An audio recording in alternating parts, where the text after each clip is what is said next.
Dear.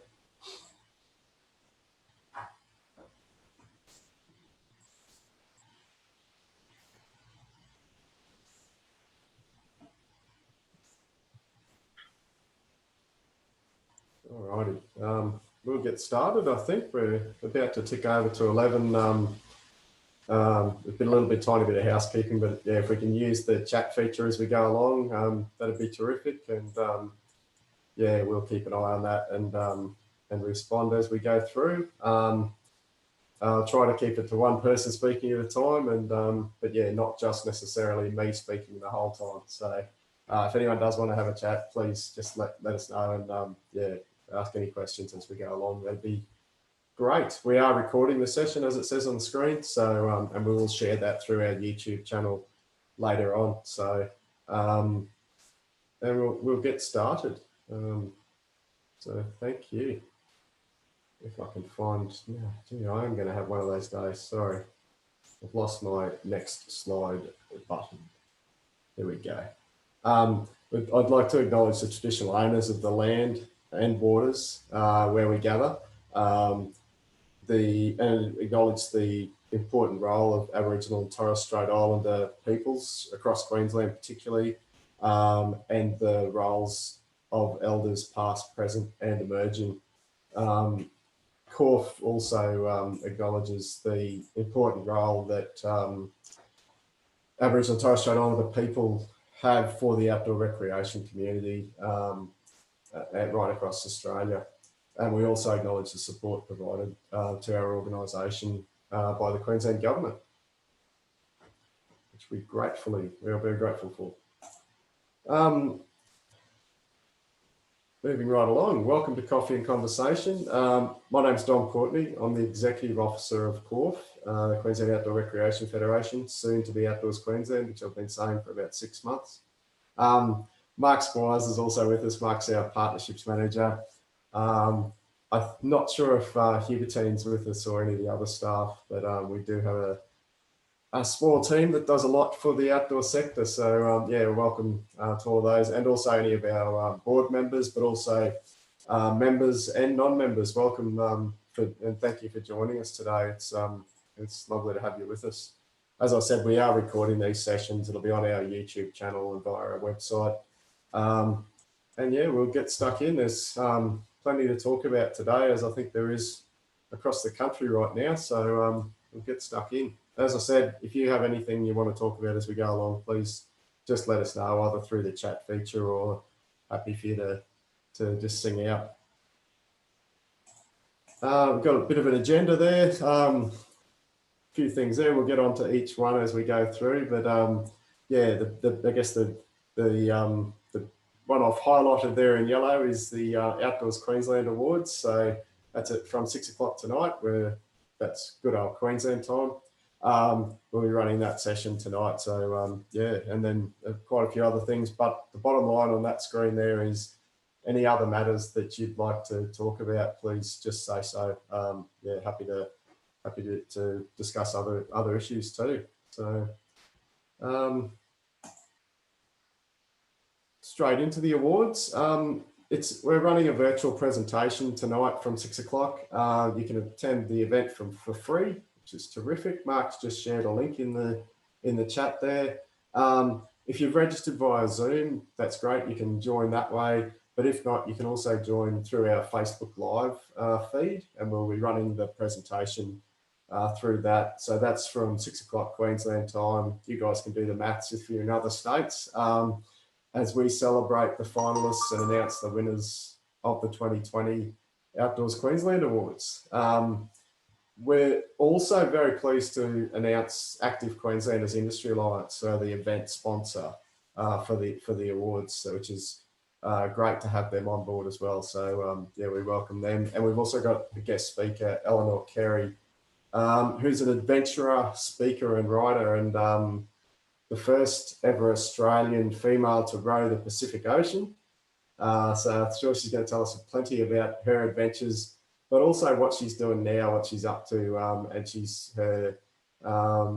her other adventures, particularly in the outdoors. So yeah, look forward to hearing from Eleanor. So yeah, it should be a a good evening. We think it'll be about 2-hour presentation, but give or take, you never know. It's also, I think it'll be great just to see different people as we go along, and I guess honour the contributions that different people have made right across the state to the terrific things that are going on in the outdoors. Moving right along, Queensland state election happens to be happening literally tomorrow. Again, there's a lot going on at the moment. We released our state election outdoor recreation policy a few weeks ago. We've sent it to political parties seeking comments, and we've published that policy on our website. We've actually received a couple of responses. The ALP, the LNP and the Greens have given us responses to that statement, or that political position statement. And those responses are on our website too. And we also threw this infographic together just to sort of grab the attention, I guess, of the pollies, just to say, this is the scale we're talking about for Queensland's great outdoors. So, you know, we threw some money figures in there, some jobs figures as far as 33,500 full-time equivalent jobs attributable to outdoor recreation in Queensland. But the numbers up the top are also relevant. 70 million times that Queensland residents participated in nature-based outdoor recreation in a year. 231 million hours of outdoor rec participation by Queenslanders. 660,000 times Queensland school children participated in nature-based outdoor activity in 1 year. So those figures, you know, that's, I think, trying to get that and trying to grab a bit of attention and make some influence there. That's really what we've been trying to do. So the responses have been reasonably generic as far as, if we win government, we will definitely talk to you, which I guess you're going to have people say. But I think part of it is just getting on their radar. So that's probably a part of that for us. So, and making sure that some of what we're trying to do is considered in that space. So yeah, I just wanted to let you know about that as well. Obviously, it's quite a funny thing is that the US election looming as well, where their biggest push is actually get people to vote, where ours is just, oh, we're all going to vote because that's what Australians do. But yeah, so for us, it's about trying to inform the political parties, I guess, of the value that we can offer, and the issues that are important to us that we'd like them to take action on. I thought I was about to throw to Vicky. I've got one more slide. Sorry, Vicky, I'll throw to you after this one. Our Nature Play Queensland Loose Parts Play Regional Tour. This is a tour we've been doing in thanks to a grant from the Heart Foundation. We've had a partnership with Bush Kids, and we've also involved the Outsiders Play Advocates. So we've visited already 2, 4, 6, about 10 regional areas. So Stanthorpe, Warwick, Dalby, Kingaroy, Mergen, Toowoomba, Rockhampton, Emerald, Billawilla and Bundaberg. So a good swathe of parts of Queensland. And then we have one more week still to go, Harvey Bay, Gympie, Maroochydore and Caloundra next week. And that's all about helping education centres, primary schools and play centres plan, create and implement loose parts play for children. And where the whole idea of it is just leaving behind knowledge and capacity for the people in those places to actually implement loose parts play in their communities. So that's what that whole tour is about. It's been very successful, and big thanks to the staff, everyone involved, particularly our staff from Nature Play Queensland team, in just making that happen. But yeah, terrific sort of feedback we've had along the way. So I hope next week's equally good. And Mark's going to go along to one of them on Wednesday or Thursday, mate. You're on mute, mate. You're the first one today to do the mute trick. So somebody has to start it off. No, I think I'm Wednesday afternoon in Maroochydore. Cool. Yeah. So yeah, I think that should be a good one. So as I almost did preemptively, yeah. Sorry, the information's there on the website if you do want to go along to any of those. as I almost did a little preemptively, I'd just like to invite Vicky Adams from Outdoors People for Climate Action to speak to the group. Outdoors People for Climate Action is working to engage outdoors people with issues of climate and ecological crisis and to empower our community to take effective action. I've done my Google research, obviously, Vicky. I'd just like to invite you to tell us more. Obviously, we're a group of outdoors people, so yeah, over to you. Thank you for joining us. Okay, thanks, Dom. Good selection of the graphic as well. Thank you. Thanks everyone for having me. So for the next 5 minutes, I'll talk about Outdoors People for Climate Action, who the group is, what we're doing, what we hope to achieve, and how you can get involved. So first, I'll just introduce myself. So my name is Vicky. I've worked and trained in the outdoor sector in Australia for 7 years as an outdoor education instructor and coordinator, my last position being at Outward Bound. And then more recently, I've worked as a bushwalking guide. So last year, I personally started to become aware about how serious the climate crisis really is. And of course, the climate crisis affects everyone. But last fire season, it was clear that climate change is already hurting our outdoor community specifically. So we saw that a huge amount of outdoor work was lost. It was hard for many of us to even get outside. And of course, many of the outdoor places that we love were devastated by the fires. So in March, I started a group called Outdoors People for Climate Action. So since then, we've had 173 outdoors people sign up to become members. We have 7 volunteers. We've also got more than 1,000 people following us on Instagram. The majority of those people are outdoors people in Australia. And our social media is full of detailed climate action content that's all tailored to the outdoor audience.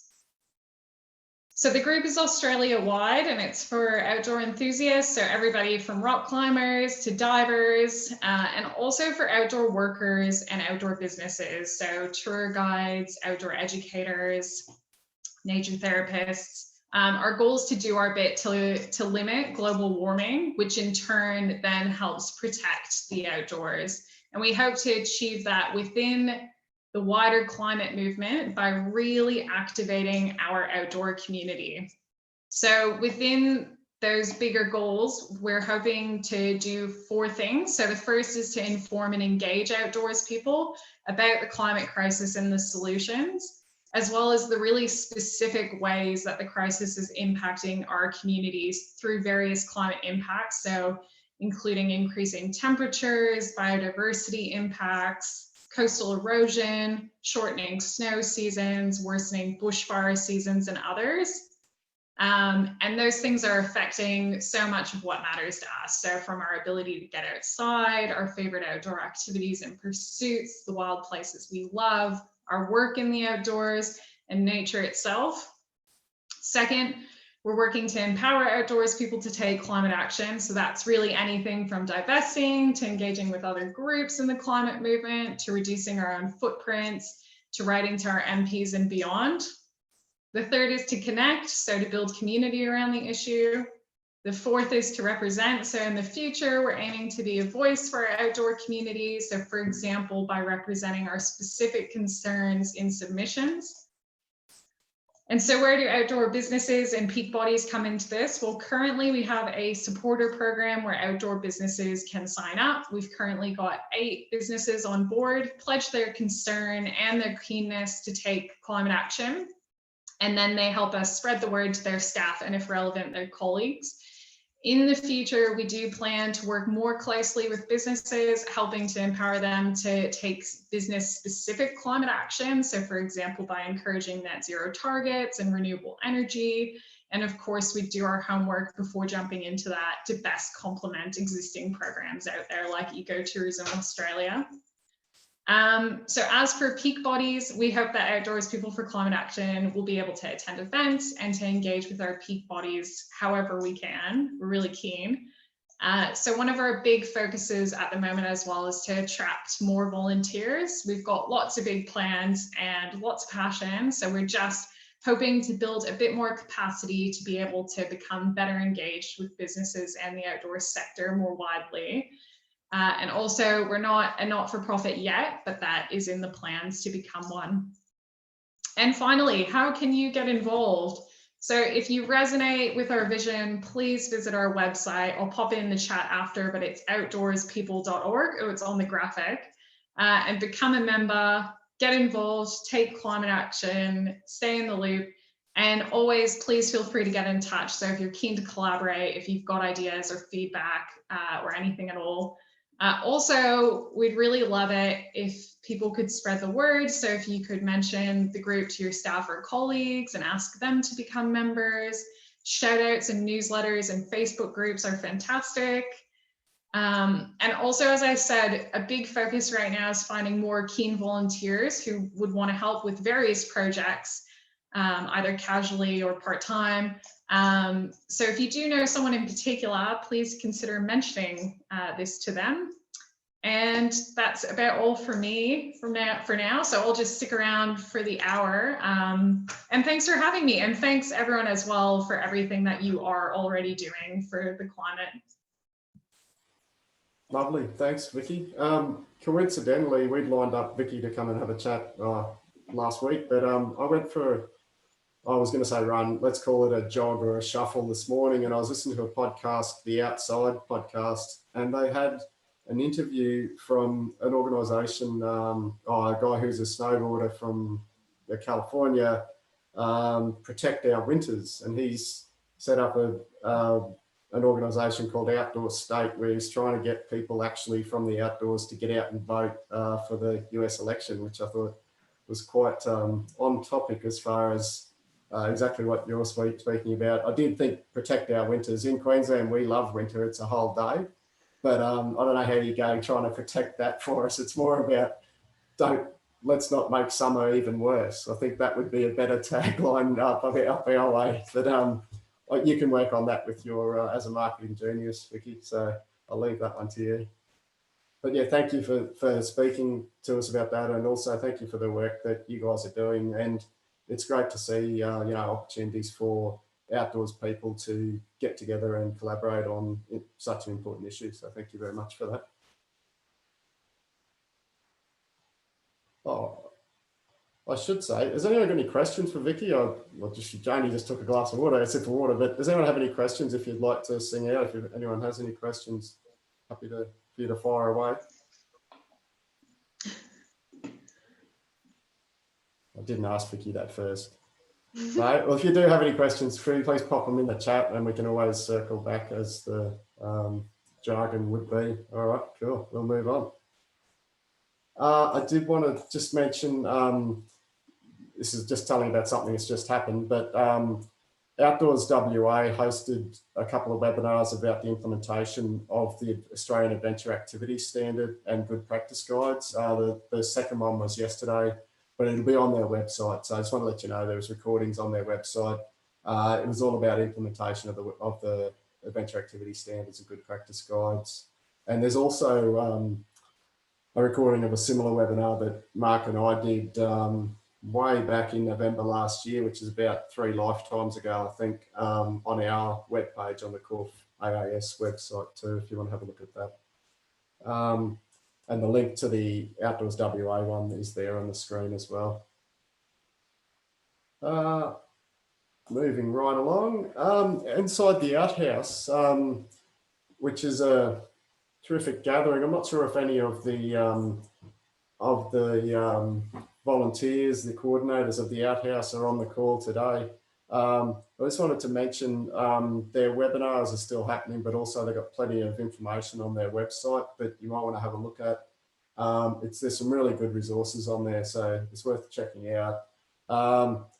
Apparently, I found out this morning that on Monday afternoon, their topic for this week is going to be an update from across the nation on what's happening in the outdoors at the moment. So I look forward to joining that and maybe even contributing a little bit from a Queensland perspective. But I'd encourage as many of you as possible, if you want to join in. It's a really good little community session. So it's certainly worth a look. So just check out it on their website there. There's details of how to register for that one too. I don't think we have any of our outhouse coordinators here today, so we'll keep on moving along. Our favourite topic for this year is the world of COVID and our return to business, return to operations. I just wanted to flag the Queensland roadmap. I believe there's an announcement today, potentially about moving into that stage 5 that's mentioned there. It's an interesting process when there's a state election happening at the same time. So I'm not sure what's going to happen there, but we'll see what happens. In the roadmap, it has got flagged about potentially easing restrictions with New South Wales, which I just saw Laurie's joined us, so that might be an opportunity there. I'm not sure, but we'll see what happens. I think you guys have got enough going on at the moment with everything else, but whether you're going to get a chance to come up and spend some of your time up this way, we'll see how you go. See if we're willing to let you in, which is all a little bit strange. I think the big thing, I think, is looking then what happens once it gets to stage 6 for Queensland. So, and some of the easings which are happening in relation to some of the gatherings. But the big piece of work that obviously we've been involved in is the industry plans. So we'll keep on moving, and I'll go on to the what's happening with the industry COVID safe plans. We have both the outdoor recreation activity provider plan and the outdoor education provider plan. Just a reminder, if you are operating in accordance with one of these plans in Queensland, you do need to download that statement of compliance and display it, sign it and display it. So that's an important piece of work that I believe some, I'm not talking about our industry, but a couple of businesses I think have been just failed to do it. And I think there's actually potentially decent fines if they don't do it. So it's worth doing. The other one I wanted to flag is that official queries email. I've done a ridiculousness there. It's SR_COVID-19 at npsr.qld.gov.au. So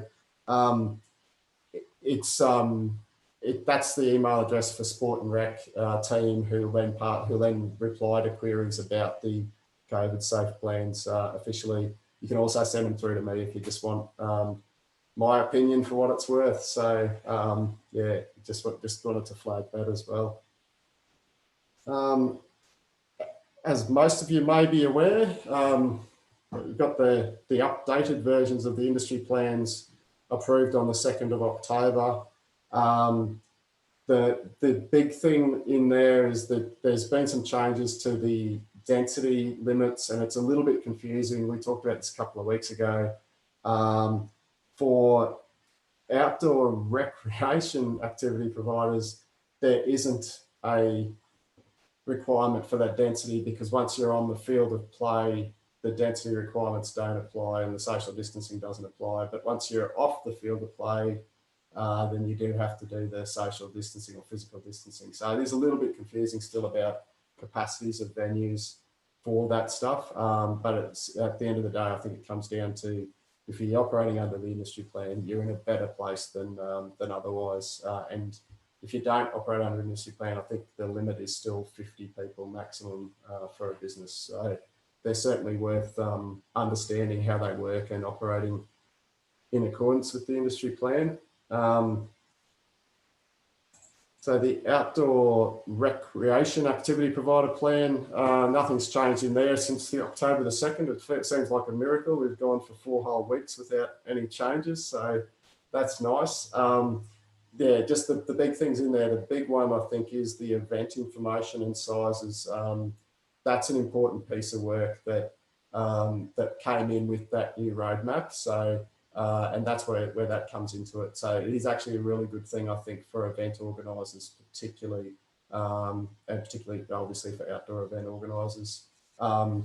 The physical distancing is still an important consideration, the hygiene, the contact tracing, and training of staff. Don't forget that element. And there's a really good course, which I talked about a lot quite a while back, that AQAA have the online course, which is about the return to play training, and it's free and it's on their website. So it's worth a look. I'm not sure if, Mark, you've got the link to that one, but if you could pop that in the chat as well, that'd be terrific, mate. I just wanted to flag that because it still is important that we have people trained in these procedures and protocols, but also have more than one person trained in it. I think we had probably early on, the message was you must have one person responsible for this. I actually think that's a little bit harsh. I think to have one person solely responsible for managing all this stuff, you could actually risk burning that one person out. So it's better to share the load a bit, I think, and have multiple people who understand it, who can discuss it and work out what the best way to implement the protocols are. So I strongly suggest having multiple people if you're in that, if you're fortunate enough to have multiple people. For those sole operators, obviously that's a bit more difficult, but it might even be worth just speaking to someone else who operates a similar activity and compare how they are implementing some of the protocols if you have that sort of relationship with some of your colleagues. Moving right along, the outdoor education providers plan. This one has been the interesting point in the last few weeks. Since the middle of September, we made a submission seeking a relaxation on the group size limit, in the client group size limit in there.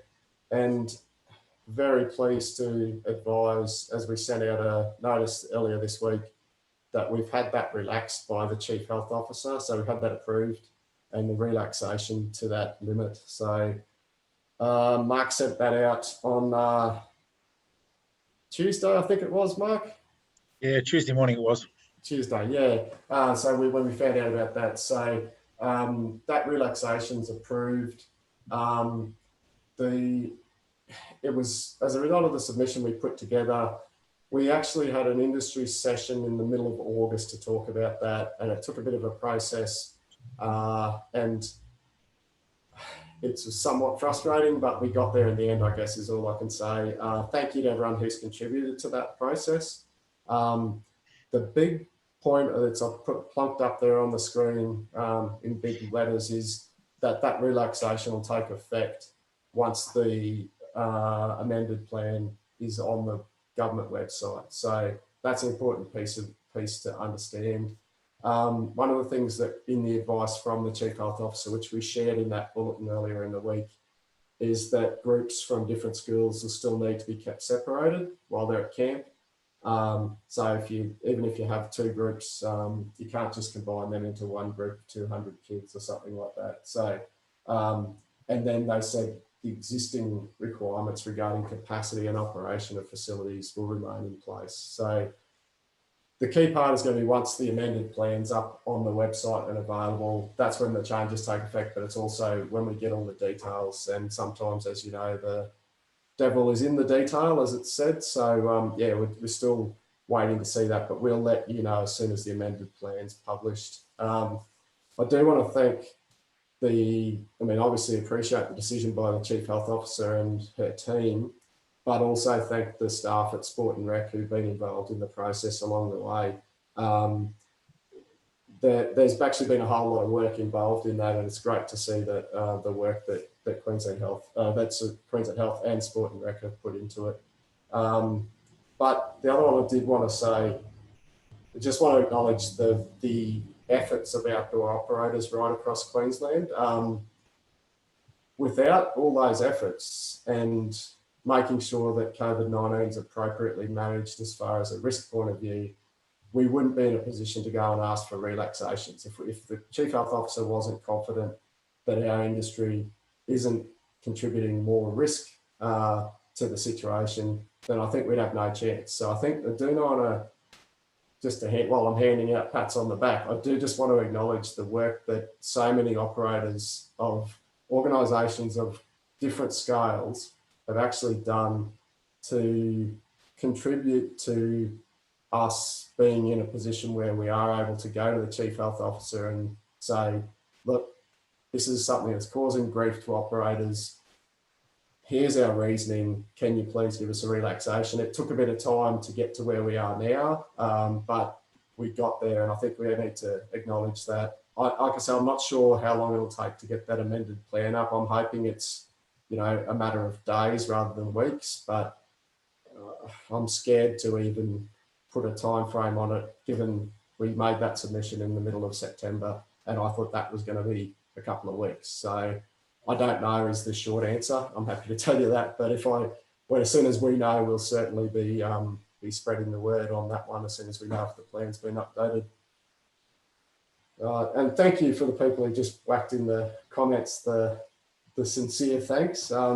We do appreciate it. I've actually passed some of that on to Sport and Rec. I've got a couple of emails this week from people, and it's really nice to see. And I wanted to let the people at Sport and Rec know that it's appreciated too by the industry, to tell them basically so they don't think I'm just making it up too. But also the fact that it is making a difference to the operators who are actually getting more people out there healthy and active in the outdoors. So I have passed some of that on to Sport and Rec, and I do thank you for those words of thanks. It does mean a lot, obviously, as we've gone through so much this year together. So thank you for that. And I just noticed Pete's comment. Did you want to speak about that, Pete? Pete's from Australian Camps Association. Did you want to speak about that one, about the Victorian situation, mate? Yeah, thanks, Dom. Hi, everyone.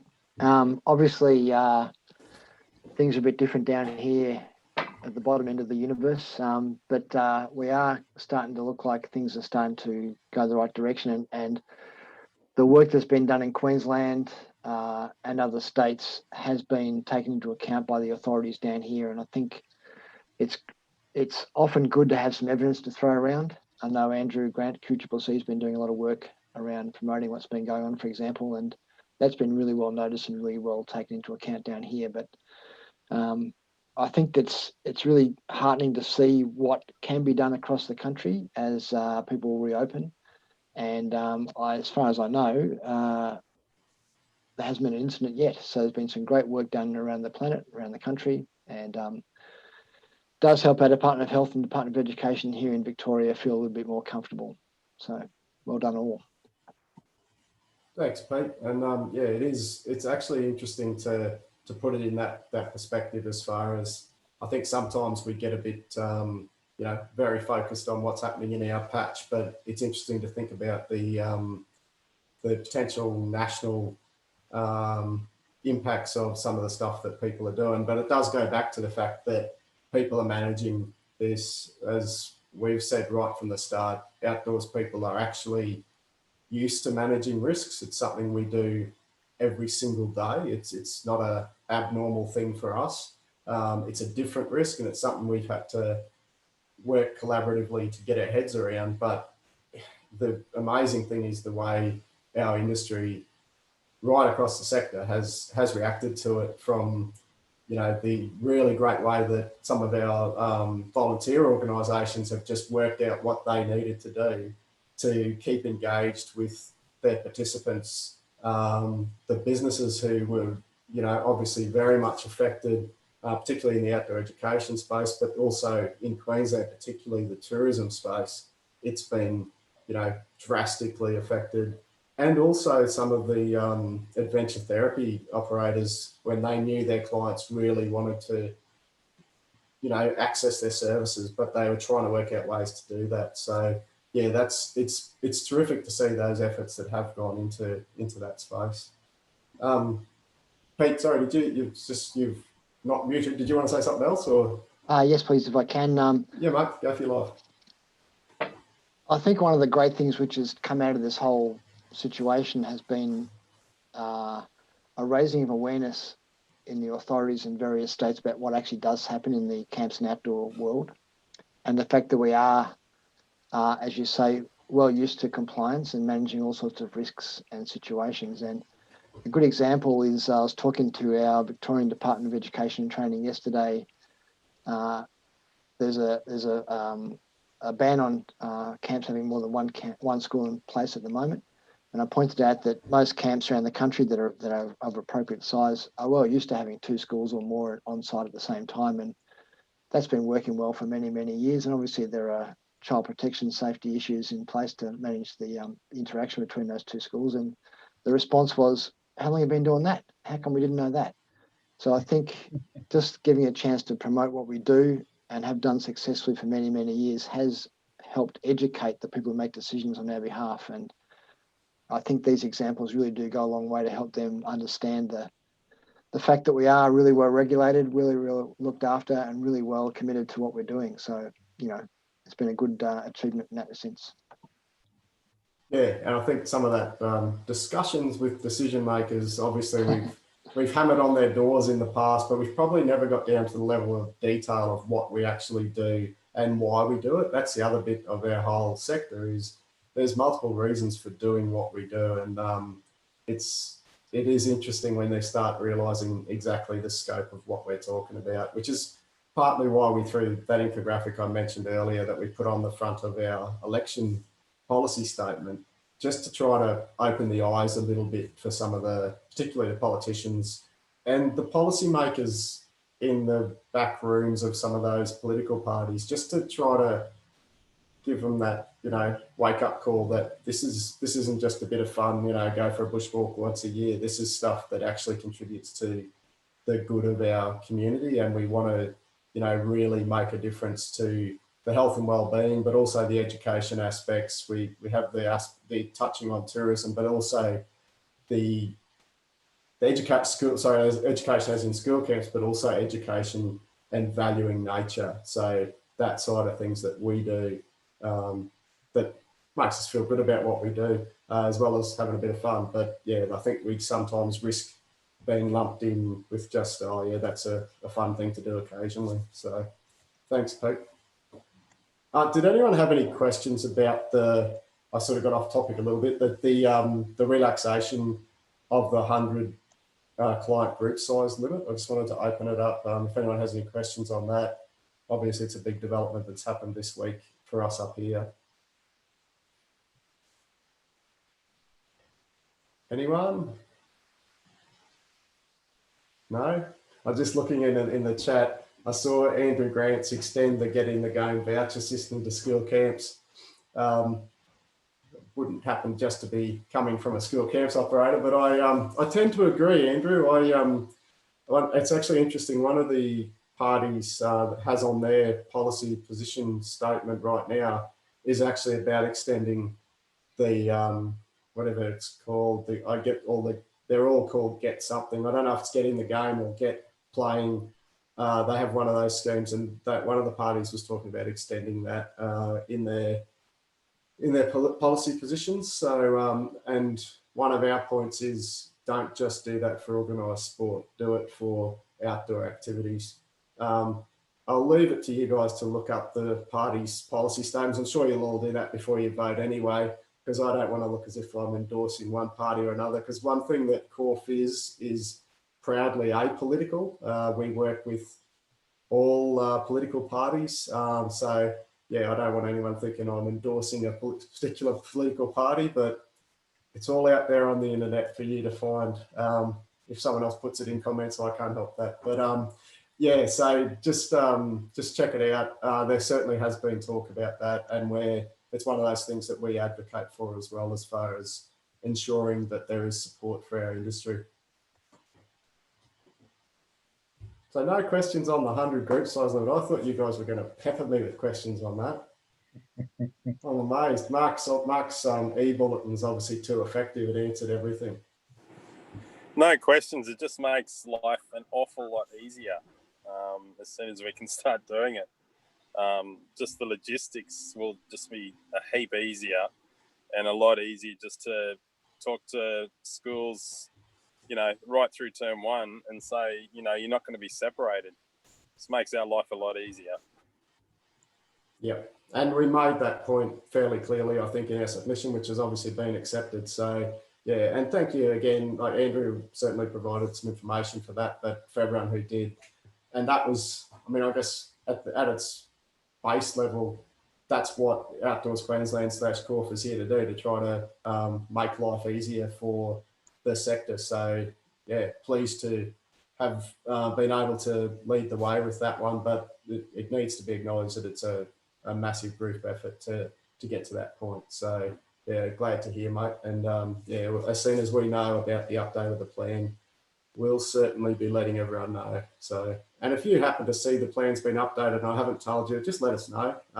Because it's one of those things, I tend to update the plan on my website every morning, but yeah, it's certainly something that we need to keep an eye on. So thank you for that.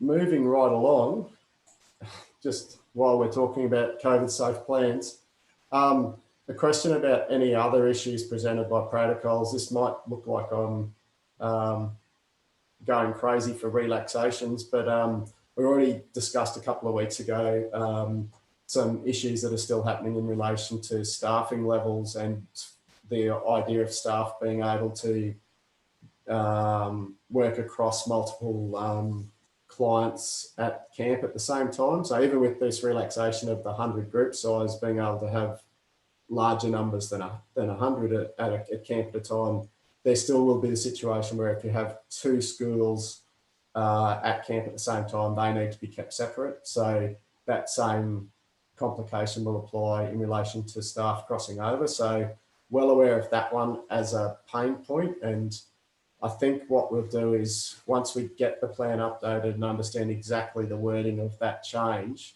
then it'll be a matter of looking at our next submission.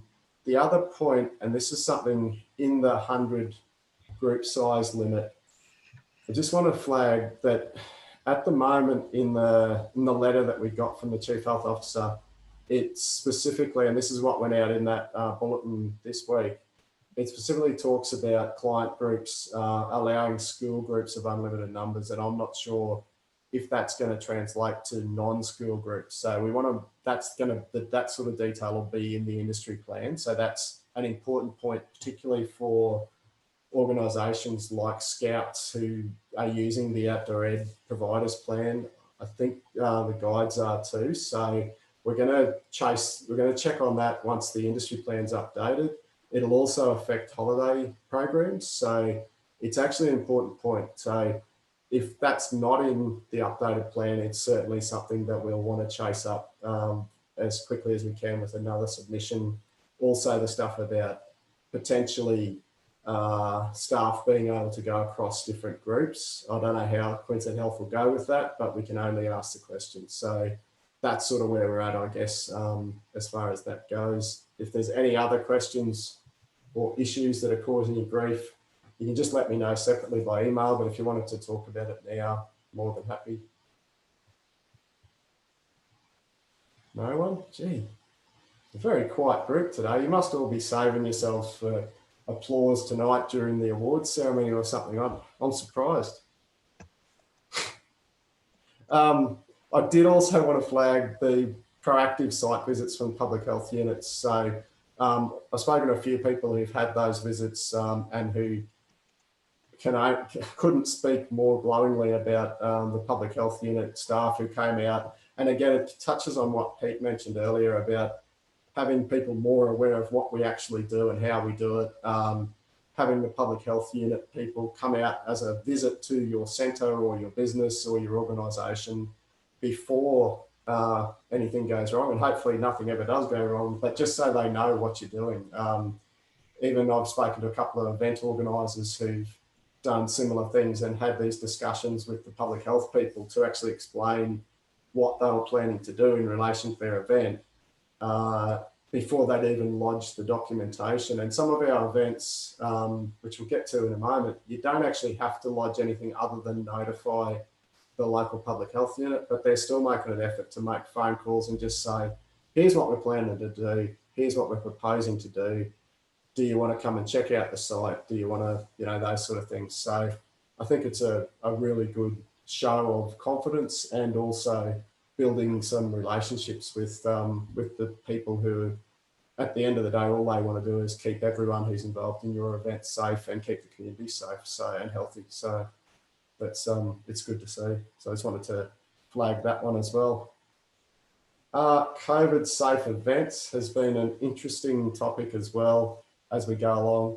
So the rules changed in that new roadmap. So that happened a little while back on the 2nd of October, I think it was. So if you have more than 1,000 people attending an event, which is operating under the industry plan, then you've got to advise the local public health unit at least 10 business days before your event takes place. So that's an important piece of information. It used to be 500, and that's 1,000 people on site at any one time. So if you have a multi-day event, then the cap obviously is a little bit higher. So you just need to consider that, but also think about whether, say you've got 900 people there, maybe it's worth talking to public health unit anyway, because you're going above and beyond. And the last thing you want, you're better off telling them more information than not enough. So, and there's a frequently asked questions document, which I think that link there, that page has there, the frequently asked questions document about events is quite comprehensive. So it's certainly worth a look. So I'd highly encourage that one. So, all right. Moving right along, that pretty much brings us to the end. I just saw Laurie's on the call. I'm going to put you on the spot, Laurie. So Laurie's from Outdoors New South Wales and ACT. And Laurie has her Connect and Share session at 9 o'clock Queensland time of a Friday. Just to confuse Rubbing it in, okay, we have daylight saving. Yeah, well, it confuses us, and it'll never end confusing me, and then you'll change it, and I'll just get used to it. Anyway, today during the session, one of the interesting discussion points was about a potential insurance / I've forgotten the word, mutual fund that is proposed for what they're describing as the leisure industry, which obviously recreation is a big part of, or a part of. Did you want to talk about that at all, Laurie? Like, I just saw, I know that it's an issue for Queensland operators as well, as far as what's going on with the insurance in our world, and particularly recently with the bushfires and everything else going on, and then COVID. It's certainly, insurance is certainly an issue at the moment as far as cover of outdoor activities. Did you want to speak to that? Sure, yeah, no worries, Dom. I think ever since I sort of started, which was in lockdown, March this year, it's been a continual conversation, I know, in New South Wales and ACT around the insurance. And certainly a lot of the conversation has been around increase of premiums, inability to get the insurance, changes. Some operators of ours stopped their insurance when they were in lockdown and now haven't been able to get it back. Now, I don't know if Queensland's seeing similar issues, but it's really important that we know about it, because we're just trying to have conversations with brokers and insurance companies about how do we improve the situation for the sector as a whole, and how do we ensure that we can be covered, and making sure that we're relating to those that know the industry versus ones that don't, because of our perceived risk. So I was approached by a gentleman who wanted to start up an insurance mutual for the leisure sector, as you said, Dom. And so I said, well, look, come and talk to the sector and understand, because the first step that he's got to do is to understand what the claims history has been in the sector, so that he can make the assessments and structure the mutual accordingly. But a mutual is basically a company limited by guarantee, and it would be run by a board of directors, of which would come from industry and independent skills-based people that would operate the governance of the company. And then they would set the premiums and so on and so forth. From what they were telling us this morning, this has the opportunity and the propensity to start pretty much getting into the sector within 12 weeks from start date. So they've done some estimations on the size and the ability to get enough premiums in to get it up and running. But they're really still at that fact-finding stage, I suppose you could call it. So they're really keen to hear from the sector about some of the challenges that they've had. By structuring it this way from scratch, they're really wanting to talk to the industry as who would be the members, to structure it to their needs, as opposed to going out and saying, here's your product, live or like it. So if you're interested in having that conversation, certainly maybe send it through to Dom and he can feed it through to myself and then to these guys. But we see this, if it could go ahead, definitely at a national level to support the sector. But yeah, happy for any comment, feedback, questions. I'm not as much in the know. I think I'm the same as Dom. We're both there at the same time as we got the information. But yeah, it'll be interesting to see what sort of traction this could possibly give us and what ability it might do for the future of insurance in the sector.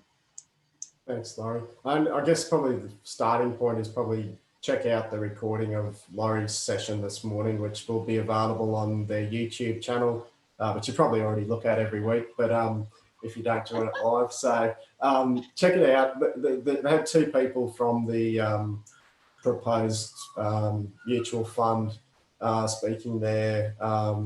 Robert has also been in touch with Mark last week, I think. So, and also Tremaine was his offsider. So, and Laurie's just shared that in the chat. Thanks, Laurie.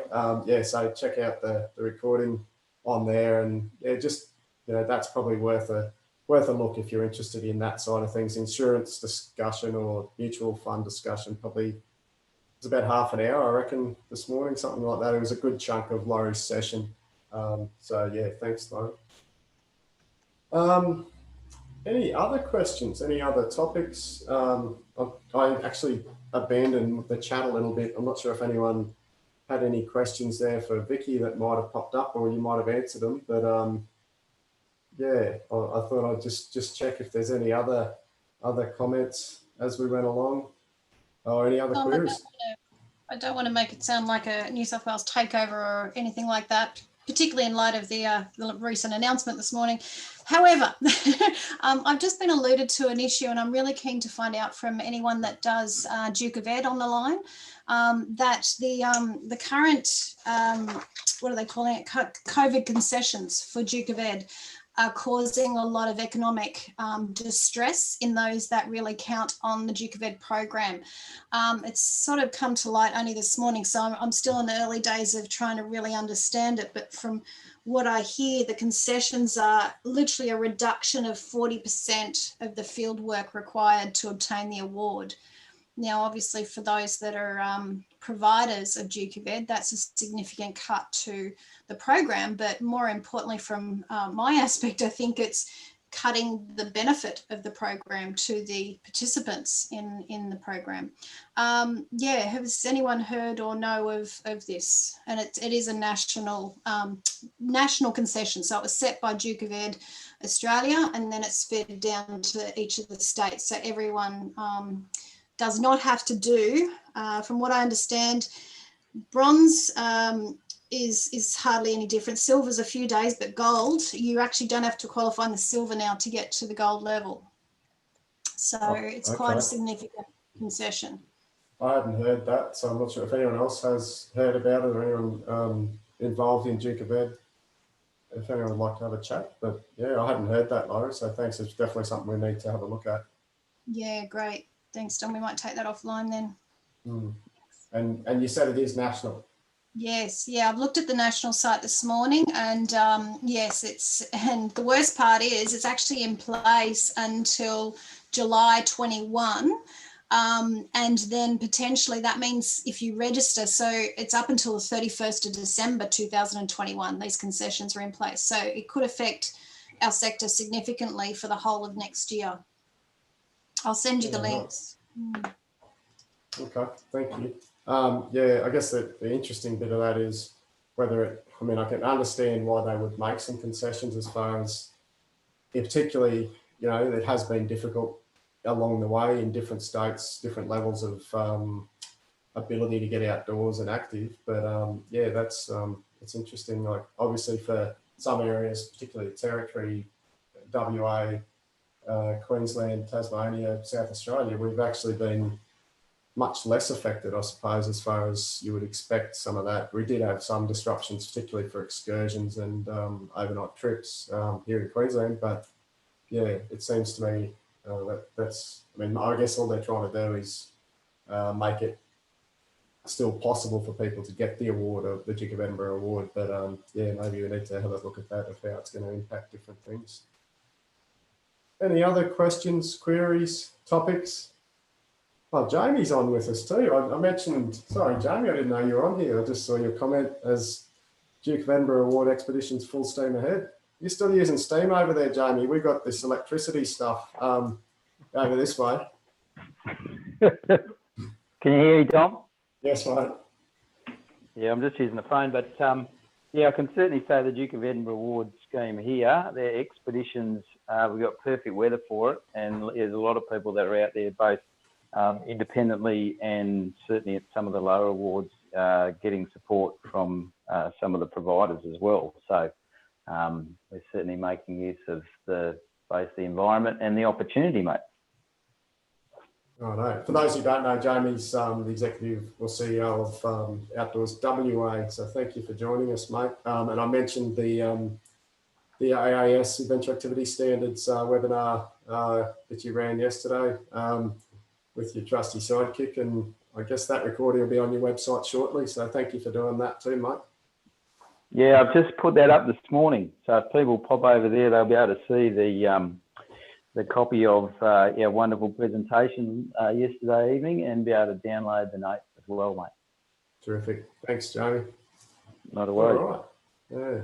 So I'm going to have another little, just the last reminder, the Outdoors Queensland Awards. Please join us from 6 o'clock tonight, Queensland time. Really look forward to celebrating the great things that are happening right across our sector, particularly across Queensland. But yeah, if anyone else wants to join us as well from interstate, we'd love to have you. Probably the best option is going to be the Facebook Live feed. You may not see the fun and games going on behind the scenes, but you won't have to put up with me droning on too much. I think I do one short speech, but you'll be graced with the lovely voice of Mark Squires as our MC. I'm really selling this, Mark. So yeah, Mark's going to MC it. Dom, thank you. Yeah. So yeah, you won't have to put up with my droning too much tonight, I hope. So you're implying that I drone instead then, is that how it works? No, I'm just saying, I mean, most people have stuck around for this hour, but they might not be able to cop 2 hours of that, of me. So, and my questionable humour. So, yeah, really encourage you to join us tonight. The finalists, I say it every year, but I'm glad I'm not a judge, because it's a terrifically difficult decision-making process. And fortunately, the management committee or the board of Corf take that role on and deliver every year. So yeah, thank you. Yeah, if you want to join us, please do. There's all the information in the chat, but Mark's just shared the Facebook Live link as well. So that's about us, unless someone else has a late breaking news story. We might just sign off there. But yeah, thanks again for Vicky for joining us today. Really appreciate it. And good luck with the great things that you guys are doing in relation to climate action. Thank you. Thanks for having me. No worries at all. Cheers. All right, we'll finish up there. Thanks very much, everyone. Yeah, thanks, folks. See you tonight. Thanks, guys. Bye.